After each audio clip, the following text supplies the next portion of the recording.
So, when you have a plan and you execute it perfectly, but the plan is really stupid.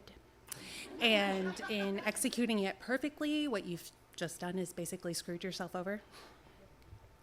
So it all started on a summer morning, and my neighbor stopped by on her way back from her walk, and she's like, there is a cherry tree down the street that is just loaded with cherries that we can go pick.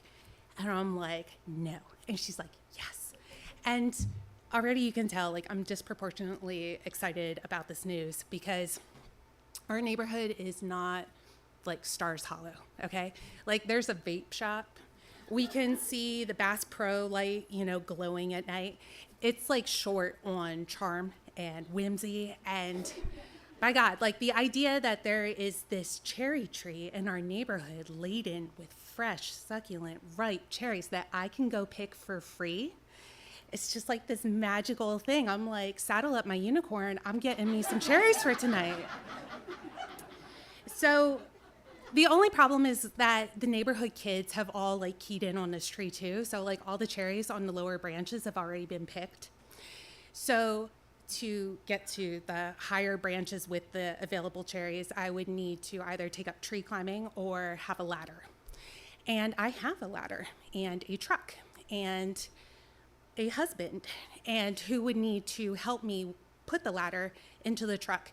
But my husband, Andy, like, of his many wonderful qualities, whimsy is not one of them, okay? So, like, trying to explain to him why I need the ladder and the magical cherries, and him, like, there would have been this whole, like, a whole thing of, like, why and where, and it's raining outside, and I didn't know you like cherries. So, like, I was obviously, like, I was going to have to get these cherries, like, on the sly without the ladder. And luckily for me, they're, like the cherry tree's in this local park, and it's right next to the road, like, so close to the road, like, I could actually, like, park underneath it.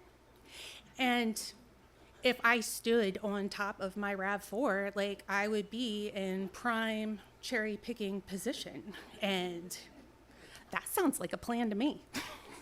So I get my bucket and I tell my husband that I'm running an errand, which is not a lie. And I drive, down the street, and I park under the cherry tree, and I climb on top of my wet RAV4 in the rain with my bucket, and I don't fall, okay? And I'm standing there and I'm picking my cherries, and I'm pleased with myself because, like, I'm getting my cherries, man. Like, this was a great plan. And it's going perfectly until, like, I shift my weight just, like, like a little bit, and it's like, pfft, and I sink 2 inches, and I'm like, shit. And I look down, and I have now put, like, there is a massive dent around my feet. My car, like, my roof has now just collapsed. I have my cherries, and I have my dent. And I'm just sitting there, I'm like, for real, like, honestly, like, I didn't think that could happen. Like, I wasn't doing gymnastics up there. I was just, I was just picking cherries. And I get off the car, and I'm like, God, and, like, I get back in, and, like, I'm eating my cherries, and they're delicious. But, like, I'm trying to figure out what I'm going to say to my husband, and because it's going to be a thing, And, as I'm, like, rounding around the block, I come upon, just the plan of, like, what if I don't say anything at all? It's on the roof. He's not going to notice it. Like, and maybe, like, some, like, spontaneous act of, like, thermodynamics or, like, God will happen, and I won't have to, like, ever talk about this with him again, ever.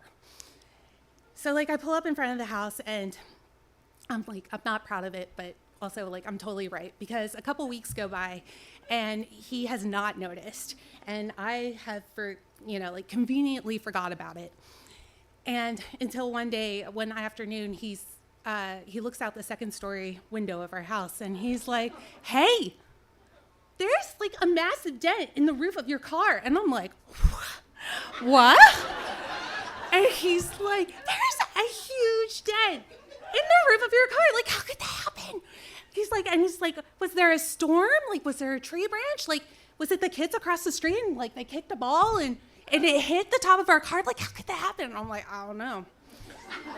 I'm like, weird. And I feel really bad about this, but like I don't want to explain it to him because it's so stupid. So luckily for us, Andy's brother-in-law is a mechanic, Steve, and he takes the car over for an oil change, and Steve, the mechanic, is like, and he points it out, the dent, and Steve's able, using his mechanical magic, is able to like hammer out the dent in the roof of the car, right? Problem solved. I'm home free, right? No, because the dent is gone, but the mystery remains, okay? And so now they're out there, they're like one producer short of a podcast, like trying to figure out the mystery of this dent, okay? And I know my days are numbered, like this is it, like they're gonna figure it out. So like a day or two after that, like I'm walking our dog with Andy, and the dog stops to like sniff something, and he kind of looks at me and he's like, hey, did you stand on the roof of your car to take a picture of something? And I'm like, no. I did not stand on the roof of my car to take a picture of something, although that is something I would completely do. But I'm standing there, and he's staring at me, the dog's staring at me, they know. And they're just like letting the silence, like, you know, just like spin out. And I'm just like, all right, like I stood on the roof of my car to pick cherries. And he's like, I knew it. And I'm like, you knew nothing. Because I'm not giving it to him on a technicality, you know? And he's like, no. He's like, Steve thought, he was like, oh, Terri would never do this, but I knew it. I knew you would do it. And he was so excited. And so like, because his favorite thing is to be right. And like, you know, and he solved the mystery and he's doing his thing. And I mean, at that point, there was really nothing I could say except, yeah, like, I totally meant to do that.